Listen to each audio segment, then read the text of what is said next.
Recollendo o malestar de numerosos usuarios que a diario empregan estas instalacións, principalmente os clubs de fútbol locais, o Bloque Nacionalista Galego pide ao Goberno Municipal a realización dun plan de actuación que veña a solucionar as importantes deficiencias existentes, derivadas principalmente da falla de mantemento. Entre outras cuestións, piden a mellora dos vestiarios, a instalación dunha rede perimetral en todo o terreo de xogo, ou tamén a mellora dos accesos. Estas solicitudes teñen a ver cos vestiarios, que a día de hoxe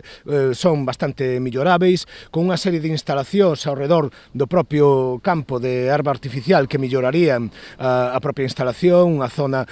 con unha superficie rugosa que impedira que o caucho entrara dentro do vestiario, as zonas que recollen auga alrededor os rexistros que recollen auga alrededor do campo de fútbol que tamén están moi deteriorados.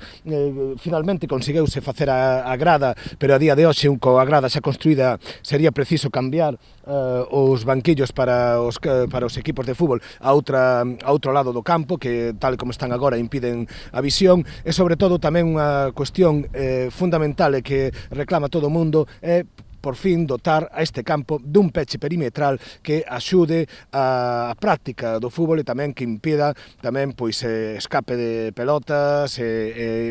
roturas dos coches que están aquí aparcados ou pérdida de balóns do campo, non? Para o BNG sería tamén vital que unha persoa do cadro de persoal do propio concello se encargara de xeito directo desta instalación, así como tamén da do Estadio da Alta. Que dende o Goberno Municipal, dende o Concello, se dote a este campo de fútbol e o Estadio da Alta de unha persoa que se dedique en exclusiva ao mantemento e ao seguimento das pequenas deficiencias que en estas dúas instalacións municipais se podan dar e que, polo tanto,